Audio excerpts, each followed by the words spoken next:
Hello and welcome back to Unlock B2 English. I'm Sarah. And I'm Mark. Wow, congratulations to everyone who completed our 5-day challenge.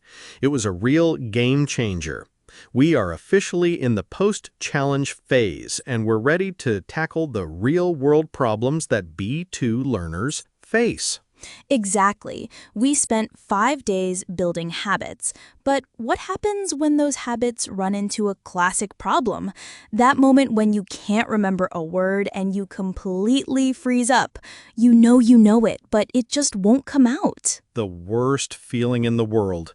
It's that feeling where the word is right on the tip of your tongue, but your mind just goes completely blank. The conversation just stops. So today, we're talking about a comprehensive toolkit of strategies to deal with that without stopping the conversation. We're giving you a set of tools that will not only save you from those awkward silences, but will also make you feel so much more confident. Ready to get started? Let's do it. I have a personal anecdote about this very thing. I was in a business meeting trying to describe a new product. I wanted to say it was innovative, but I just couldn't remember the word. The silence felt like an hour while I desperately searched my brain. Oh, I know that feeling. It's the worst.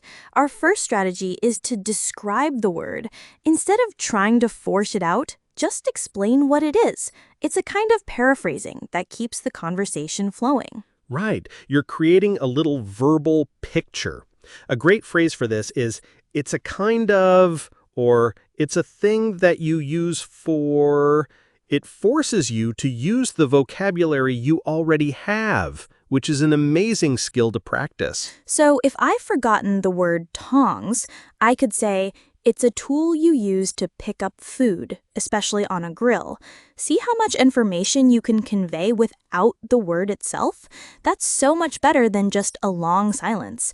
You can also use phrases like, it's similar to a, but for, or it's made of, and it's used to. Absolutely. Let's say you need to say plunger to a plumber. You could say, I need that thing, a plastic cup on a stick that you use to clear a blocked drain. The listener will almost certainly help you with the word. Or think about an abstract concept like nostalgia. You could say, it's a feeling you get when you remember something good from the past and you miss it. That works perfectly. Our second strategy is to use a simpler substitute. If you can't find the perfect word, just use a more common or general one. It's better to be a little vague and keep the conversation flowing than to stop completely. For example, in my meeting, instead of innovative, I could have said new and clever. The conversation wouldn't have stopped and my point would have still been understood. Yes, exactly. Or instead of frustrating, you could just say annoying or difficult. Or if you can't remember procrastinate, you can say put things off or delay doing things. The listener still understands your point, which is the most important thing. This is a great way to show that you can adapt. Let's try another one. What if you can't remember the word unanimous? It's a tricky one. You could simply say, everyone agreed. It's a great substitute that gets the message across immediately. Our third strategy is to politely ask for help. Don't be afraid to ask.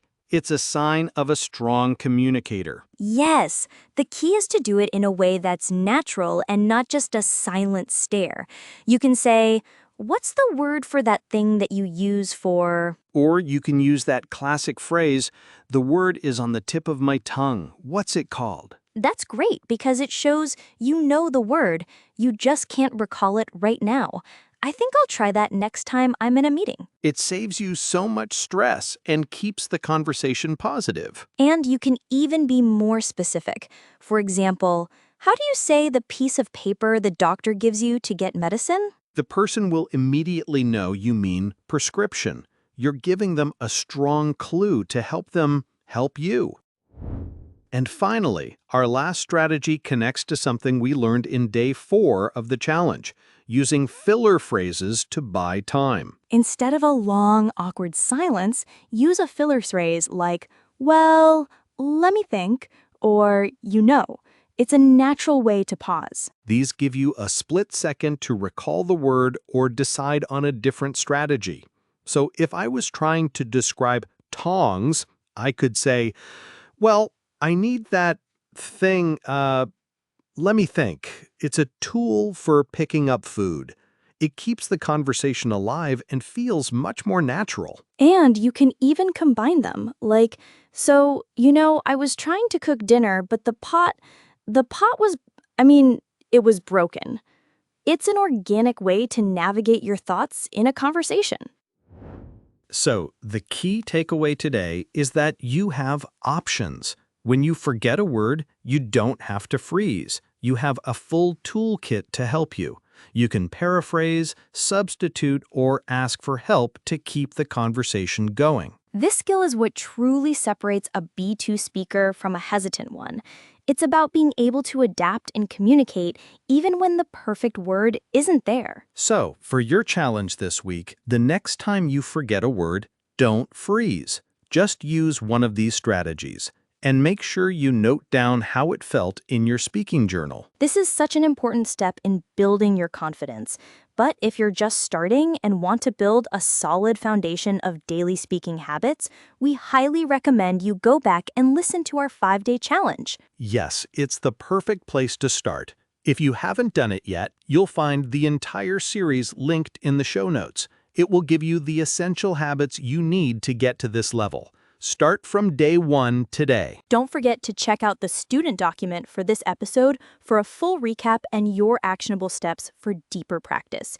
You'll find it in the show notes. See you in the next episode.